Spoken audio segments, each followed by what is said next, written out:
Contrary to popular belief, the conduct of nations on the international stage is almost never driven by moral considerations, but rather by a shadowy cocktail of money and geopolitics. As such, when you see the mouthpieces of the ruling class begin to demonize a foreign country, the first question in your mind should always be what is actually at stake here. For some time now Russia, China, Iran, and Syria have been in the crosshairs. Once you understand why, the events unfolding in the world right now will make much more sense. The US dollar is a unique currency. In fact, its current design and its relationship to geopolitics is unlike any other in history. Though it has been the world reserve currency since 1944, this is not what makes it unique. Many currencies have held the reserve status off and on over the centuries, but what makes the dollar unique is the fact that since the early 1970s it has been, with a few notable exceptions, the only currency used to buy and sell oil on the global market. Prior to 1971, the US dollar was bound to the gold standard, at least officially, according to the IMF. By 1966, foreign central banks held $14 billion US dollars. However, the United States had only $3.2 billion in gold allocated to cover foreign holdings. Translation: the Federal Reserve was printing more money than it could actually back. The result was rampant inflation and a general flight from the dollar. In 1971, in what later came to be called the Nixon shock, President Nixon removed the dollar from the gold standard completely. At this point, the dollar became a pure debt-based currency. With debt-based currencies, money is literally loaned into existence. Approximately 70% of the money in circulation is created by ordinary banks, which are allowed to loan out more than they actually have in their accounts. The rest is created by the Federal Reserve, which loans money that they don't have, mostly to the government. It's kind of like writing hot checks, except it's legal for banks. This practice, which is referred to as fractional reserve banking, is supposedly regulated by the Federal Reserve, an institution which just happens to be owned and controlled by a conglomerate of banks, and no agency or branch of government regulates the Federal Reserve. Now, to make things even more interesting, these fractional reserve loans have interest attached, but the money to pay that interest doesn't exist in the system. As a result, there is always more total debt than there is money in circulation, and in order to stay afloat, the economy must grow perpetually. This is obviously not sustainable. Now you might be wondering how the dollar has maintained such a dominant position on the world stage for over 40 years if it's really little more than an elaborate Ponzi scheme. Well, this is where the dollar meets geopolitics. In 1973, under the shadow of the artificial OPEC oil crisis, the Nixon administration began secret negotiations with the government of Saudi Arabia to establish what came to be referred to as the petrodollar recycling system. Under the arrangement, the Saudis would only sell their oil in US dollars, and would invest a majority of their excess oil profits into US banks and capital markets. The IMF would then use this money to facilitate loans to oil importers who were having difficulties covering the increase in oil prices. The payments and interest on these loans would of course be denominated in US dollars. This agreement was formalized in the US-Saudi Arabian Joint Commission on Economic Cooperation, put together by Nixon's Secretary of State Henry Kissinger in 1974. Another document released by the Congressional Research Service reveals that these negotiations had a net to them, as U.S. officials were openly discussing the feasibility of seizing oil fields in Saudi Arabia militarily. The system was expanded to include the rest of OPEC by 1975. Though presented as a buffer to the recessionary effects of rising oil prices, this arrangement had a hidden side effect. It removed the traditional restraints on U.S. monetary policy. The Federal Reserve was now free to increase the money supply at will. The ever-increasing demand for oil would prevent a flight from the dollar, while distributing the inflationary consequences across the entire planet. The dollar went from being a gold-backed currency to an oil-backed currency. It also became America's primary export. Did you ever wonder how the U.S. economy has been able to stay afloat while running multi-billion-dollar trade deficits for decades? Did you ever wonder how it is that the U.S. holds such a disproportionate amount of the world's wealth when 70% of the U.S. economy is consumer-based? In the modern era, fossil fuels make the world go round. They have become integrated into every aspect of civilization: agriculture, transportation, plastics, heating, defense and medicine, and demand just keeps growing and growing. As long as the world needs oil, and as long as oil is only sold in US dollars, there will be a demand for dollars, and that demand is what gives the dollar its value. For the United States, this is a great deal. Dollars go out, either as paper or digits in a computer system, and real tangible products and services come in. However, for the rest of the world, it's a very sneaky form of exploitation. Having global trade predominantly in dollars also provides Washington with a powerful financial weapon through sanctions. This is due to the fact that most large-scale dollar transactions are forced to pass through the US. This petrodollar system stood unchallenged until September of 2000, when Saddam Hussein announced his decision to switch Iraq's oil sales off of the dollar to euros. This was a direct attack on the dollar, and easily the most important geopolitical event of the year. But only one article in the Western media even mentioned it. In the same month that Saddam announced he was moving away from the dollar, an organization called the Project for a New American Century, of which Dick Cheney just happened to be a member, released a document entitled Rebuilding America's Defenses Strategy, Forces and Resources for a New Century. This document called for massive increases in U.S. military spending and a much more aggressive foreign policy in order to expand U.S. dominance worldwide. However, the document lamented that achieving these goals would take many years, absent some catastrophic and catalyzing event like a new Pearl Harbor. 1 year later they got it. Writing the emotional reaction to 9/11, the Bush administration was able to invade Afghanistan and Iraq and pass the Patriot Act all without any significant resistance. There were no weapons of mass destruction in Iraq, and this wasn't a question of bad intelligence. This was a cold, calculated lie. And the decision to invade was made in full knowledge of the disaster which would follow. They knew exactly what was going to happen, but in 2003, they did it anyway. Once Iraqi oil fields were under US control, oil sales were immediately switched back to the dollar. Mission accomplished. Soon after the invasion of Iraq, the Bush administration attempted to extend these wars to Iran. Supposedly the Iranian government was working to build a nuclear weapon. After the Iraq fiasco, Washington's credibility was severely damaged. As a result, they were unable to muster international or domestic support for an intervention. Their efforts were further sabotaged by elements within the CIA and Mossad, who came forward to state that Iran had not even made the decision to develop nuclear weapons, much less begin an attempt. However, the demonization campaign against Iran continued even into the Obama administration. Why?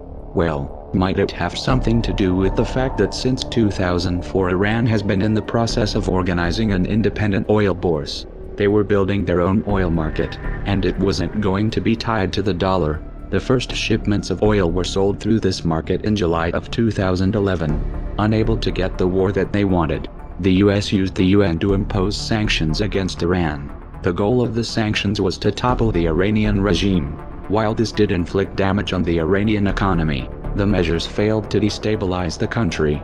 This was due in large part to Russia's assistance in bypassing US banking restrictions. In February of 2009, Muammar Gaddafi was named chairman of the African Union. He immediately proposed the formation of a unified state with a single currency. It was the nature of that proposed currency that got him killed. In March of 2009, the African Union released a document entitled Towards a Single African Currency. Pages 106 and 107 of that document specifically discuss the benefits and technicalities of running the African Central Bank under a gold standard. On page 94 it explicitly states that the key to the success of the African Monetary Union would be the eventual linking of a single African currency to the most monetary of all commodities, gold. Note that the page number is different on other versions of the document that they released. In 2011, the CIA moved into Libya and began backing militant groups in their campaign to topple Gaddafi, and the US and NATO pushed through and stretched a UN no-fly zone resolution to tip the balance with airstrikes. The presence of al-Qaeda extremists among these rebel fighters was swept under the rug. Libya, like Iran and Iraq, had committed the unforgivable crime of challenging the US dollar. The NATO intervention in Libya segued into a covert war on Syria. The armories of the Libyan government were looted and the weapons were shipped via Turkey to Syrian rebels groups working to topple Assad. It was already clear at this point that many of these fighters had ties to terrorist organizations. However, the US national security apparatus viewed this as a necessary evil. In fact, the Council on Foreign Relations published an article in 2012 stating that the influx of jihadis brings discipline. religious fervor, battle experience from Iraq, funding from Sunni sympathizers in the Gulf, and most importantly, deadly results. In short, the FSA needs Al-Qaeda now. Let's be clear here, the US put ISIS in power. In 2013, these same Al-Qaeda-linked Syrian rebels launched 2 sarin gas attacks. This was an attempt to frame Assad and muster international support for military intervention. Fortunately, they were exposed by UN and Russian investigators, and the push for airstrikes completely fell apart when Russia stepped in to broker a diplomatic solution. The campaign for regime change in Syria, as in Libya, has been presented in terms of human rights. Obviously, this isn't the real motive. In 2009, Qatar put forth a proposal to run a natural gas pipeline through Syria and Turkey to Europe. Assad, however, rejected this, and in 2011 he forged a pact with Iraq and Iran to run a pipeline eastward, cutting Qatar and Saudi Arabia out of the loop completely. Not surprisingly, Qatar, Saudi Arabia and Turkey have been the most aggressive regional players in the push to topple the Syrian government. But why would this pipeline dispute put Syria in Washington's crosshairs? 3 reasons. 1. This pipeline arrangement would significantly strengthen Iran's position, allowing them to export to European markets without having to pass through any of Washington's allies. This obviously reduces the US government's leverage. 2. Syria is Iran's closest ally. Its collapse would inherently weaken Iran. 3. Syria and Iran have a mutual defense agreement, and a US intervention in Syria could open the door to open conflict with Iran. In February of 2014, this global chess game heated up in a new venue, Ukraine. The real target, however, was Russia. You see, Russia just happens to be the world's second largest oil exporter, and not only have they been a thorn in Washington's side diplomatically, but they also opened an energy bourse in 2008, with sales denominated in rubles and gold. This project had been in the works since 2006. They have also been working with China to pull off of the dollar in all of their bilateral trade. Russia has also been in the process of organizing a Eurasian Economic Union, which includes plans to adopt common currency unit, and which is slated to have its own independent energy market. Ukraine had been presented with a choice: either join the EU under an association agreement or join the Eurasian Union. The EU insisted that this was an either-or proposition. Ukraine couldn't join both. Russia, on the other hand, asserted that joining both posed no issue. President Yanukovych decided to go with Russia. In response, the US national security apparatus did what it does best. They toppled Yanukovych and installed a puppet government. Though this all seemed to be going well at first, the US quickly lost control of the situation. Crimea held a referendum and the people voted overwhelmingly to secede from Ukraine and reunify with Russia. The transition was orderly and peaceful. No one was killed. Yet the West immediately framed the entire event as an act of Russian aggression, and this became the go-to mantra from that point on. Crimea is important geostrategically because of its position in the Black Sea, which allows for the projection of naval power into the Mediterranean. It has also been Russian territory for most of recent history. The US has been pushing for Ukraine's inclusion into NATO for years now. Such a move would place US forces right on Russia's border and could have potentially resulted in Russia losing their naval base in Crimea. This is why Russia immediately accepted the results of the Crimean referendum and quickly consolidated the territory. Meanwhile, in eastern Ukraine, 2 regions declared independence from Kiev and held referendums of their own, the results of which overwhelmingly favored self-rule. Kiev responded to this with what they referred to as anti-terrorist operations. In practice, this was a massive and indiscriminate shelling campaign which killed thousands of civilians. Apparently, killing civilians didn't qualify as aggression to the West. In fact, the IMF explicitly warned the provisional government that their $17 billion loan package could be in danger if they were not able to put down the uprising in eastern Ukraine. While the war against eastern Ukraine was raging, elections were held and Petro Poroshenko was elected president. It turns out that Poroshenko was exposed by a leaked diplomatic cable released by WikiLeaks in 2008 as having worked as a mole for the US State Department since 2006. They referred to him as our Ukraine insider, and much of the cable referred to information that he was providing. A separate cable showed that the US knew Poroshenko was corrupt even at that point. Having a puppet in place, however, hasn't turned out to be enough to give Washington the upper hand in this crisis. What does Washington do when they have no other leverage? They impose sanctions. They demonize and pull a false flag. This isn't a very good strategy when dealing with Russia. In fact, it has already backfired. The sanctions have merely pushed Russia and China into closer cooperation and accelerated Russia's de-dollarization agenda. And in spite of the rhetoric, this has not led to Russia being isolated. The US and NATO have put a wedge between themselves and Russia, but not between Russia and the rest of the world. This new anti-dollar axis goes deeper than economics. These countries understand what's at stake here. This is why in the wake of the Ukrainian crisis, China has proposed a new Eurasian Security Pact which would include Russia and Iran. Consider the implications here as the Obama administration begins bombing in Syria, which also has a mutual defense agreement with Iran. This is leading us straight to World War III. The masses may not have figured it out yet, but history will remember it that way. Alliances are already solidifying and a hot war is underway on multiple fronts.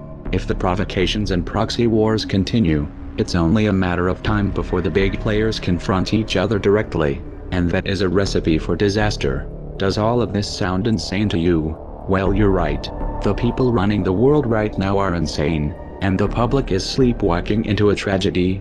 If you want to alter the course that we are on, there's only one way to do it. We have to wake up that public. Even the most powerful weapons of war are neutralized if you reach the mind of the man behind the trigger. How do we wake the masses, you ask? Don't wait for someone else to answer that for you. Get creative. Act like your children's and grandchildren's futures depend on it, because they do. We are anonymous. We are legion. We do not forgive. We do not forget. Expect us.